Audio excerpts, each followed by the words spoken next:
Doutora Nicole, a diabetes tipo 2 está ligada diretamente ao estilo de vida e é mais comum e muitas vezes ela se iniciar? Isso. O diabetes tipo 2, na verdade, ela é uma doença genética, Uhum. né? As pessoas que normalmente desenvolvem o diabetes tipo 2, eles já têm essa predisposição genética, mas tem muita associação com os fatores ambientais, que a gente chama, que são os fatores de risco, né? Principalmente a obesidade, é o maior fator de risco, que junto com a predisposição genética desenvolve o diabetes tipo 2.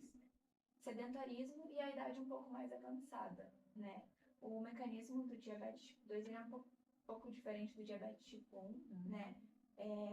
Onde existe uma resistência da célula a reconhecer a insulina. Então, aquela chavinha da insulina ali não funciona tão bem para carregar a glicose para dentro da célula. E isso vai gerando esse acúmulo de açúcar no sangue, né? E o pâncreas acaba ficando um pouco mais preguiçoso também para produzir insulina. Então, são duas coisas que contribuem para aumentar a glicemia no sangue no diabetes tipo 2. E quando a gente fala de obesidade nesses pacientes, até a questão do exercício que a Bel falou, né? Os diabéticos tipo 2 normalmente eles são obesos, né?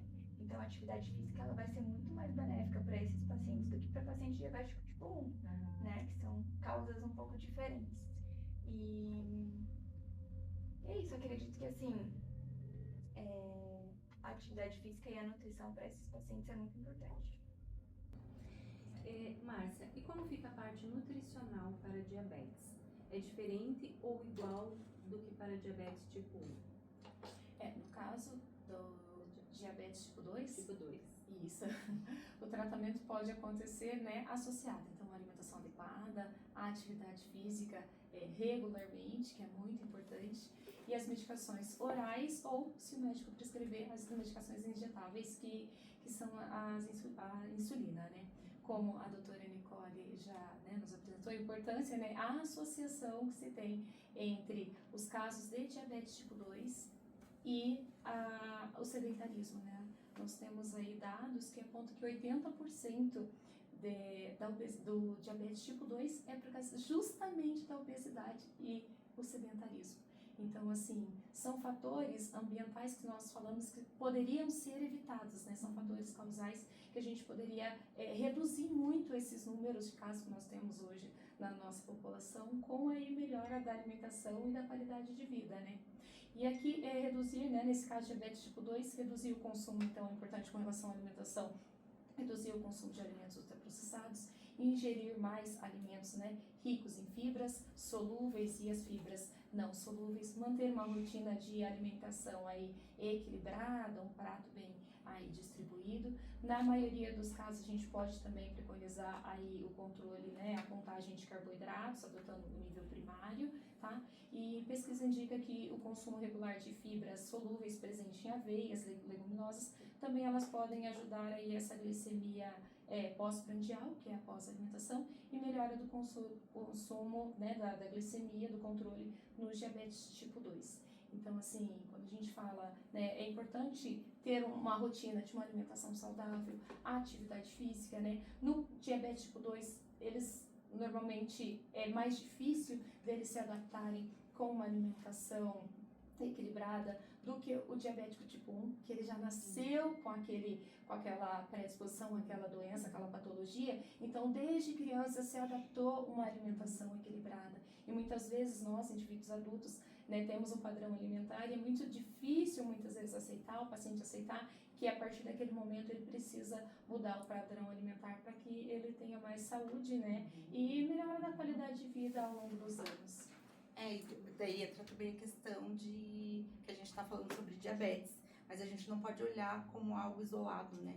Exatamente. Como a gente falou aqui, a maioria das pessoas são obesas, e obesidade é uma doença. É uma doença, não é estética. Não é né? estética, não é aquele papo, ai, mas é só fechar a boca. Não, tem muito processo atrás disso. Exatamente. E o caminho é muito difícil, né, para esses pacientes de tipo 2, de mudar, de sair do, ai, vamos combinar, é bom, né, uma pizza, um fast food, mas assim, é bem difícil mudar pra conseguir regular tudo isso, né, mas diminuir já ajuda muito. Sim, sim.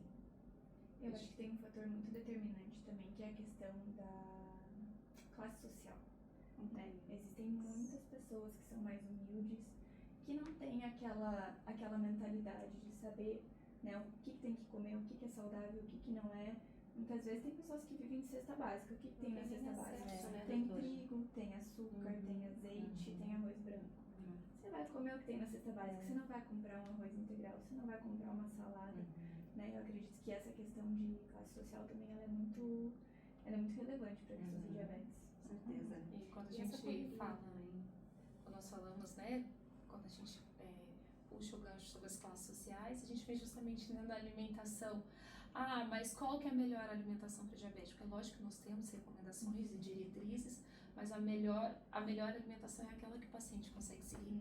Porque não adianta, às vezes, a gente fecha macro e micronutrientes, tudo bonitinho, tudo que o paciente precisa, mas ele tem condições, né, pelo tempo ou até mesmo pelo custo, que a gente sabe que hoje em dia não é fácil, né, de seguir aquele plano alimentar, a risca que o nutricionista, que o profissional passou. Então, eu sempre digo, não é o paciente que precisa se adaptar ao meu plano alimentar, o plano alimentar do profissional, mas nós como profissionais tentar adaptar a rotina daquele paciente de uma forma que ele consiga, não 100%, mas que ele consiga melhor seguir aquele plano alimentar, né? Porque senão não adianta um plano alimentar na gaveta, a gente tem que realmente preconizar a qualidade de vida daquele paciente, né? A melhora da qualidade de vida.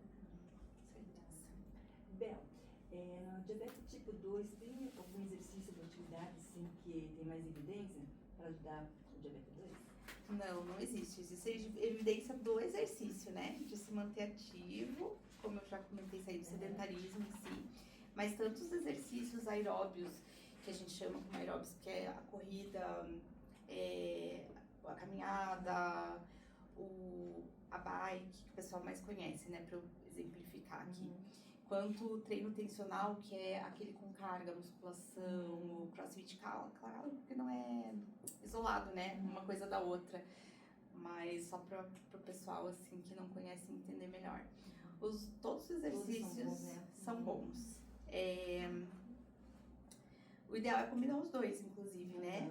Pela questão da massa magra e os benefícios que ela traz, assim, pro organismo. Se tem mais aeróbico, mais musculação, acho que mais aeróbico, né? Não, os dois. O melhor é conciliar os dois.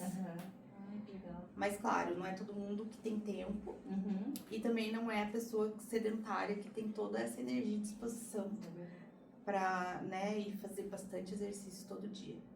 Então, vai devagar, sempre o indicado é procurar uma ajuda, né?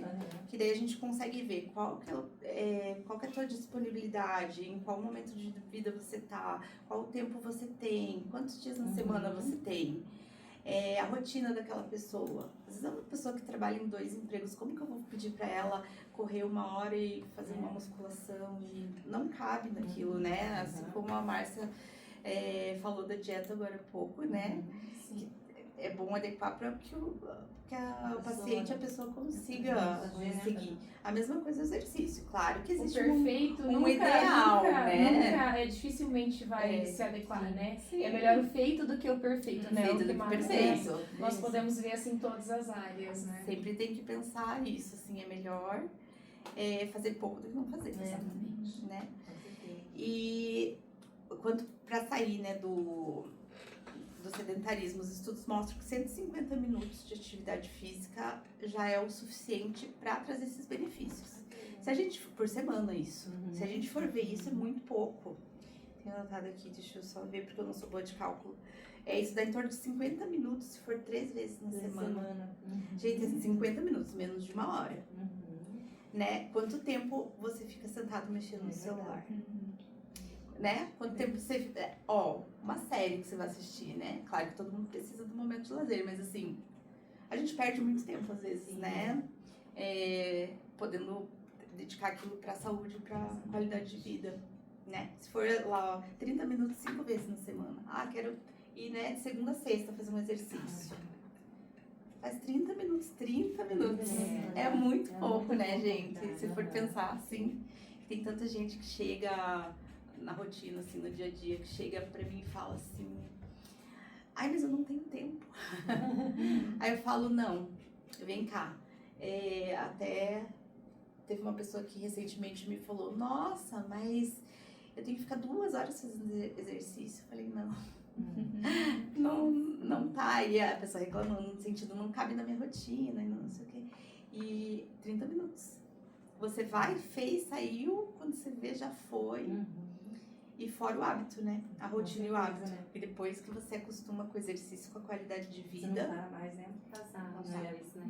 casar os dois. E às vezes Certo. otimizar esse tempo, né? Coloca uma música que gosta, um livro, Sim. né? Em áudio, e otimizar, fazer uma caminhadinha, né? Qualquer atividade já sai de sedentarismo. Já sai do né? sedentarismo. Como- E aquilo é um start pra pessoa, Sim. né? Depois, geralmente, as pessoas vão procurando. Da caminhada vai para um grupo de corrida, ou vai pra academia, ou vai para um crossfit, ou vai para um futebol ali. Vai descobrindo, né? Algo que você não sabe que tem esse potencial, né? Tem potencial. E o Você prazer buscar. que gera, né? Também. E fazer pelo amor, não pela dor, né? Não pela dor. Buscar, É. verdade. É que às vezes vai criando um vínculo de amizade naquela atividade física que ajuda também, né? Faz uma Sim. amizade, aí eu vou porque tal pessoa vai, e isso vai ajudando, né? Fazendo por esse convívio social também, Social. né? Eu acho que vale a pena. Ajuda assim, muito. né? Tem, assim, eu vejo no dia a dia também acontecer isso. Que a pessoa, às vezes, tinha lá, ia em festa, bebia, comia mal, sabe assim, não treinava direito, nada. Aí tá, foi, se inscreveu no vôlei, lá de praia, achou um grupo de amizade e aquela pessoa transformou a vida. Porque daí o grupo novo, o ciclo novo, era de, em vez de sair pra balada e beber, eles gostavam de subir o morro tal de manhã, de fazer um lanche mais leve. Então uma coisa puxa a outra. Puxa, sim. Aham. Às vezes tem que dar uma olhadinha nisso, porque o ciclo que a gente vive tá puxando a gente pra baixo, a gente não percebe. No sentido, não no sentido de amizade, no sentido de saúde Sim, sim. e qualidade de vida, né? Uhum.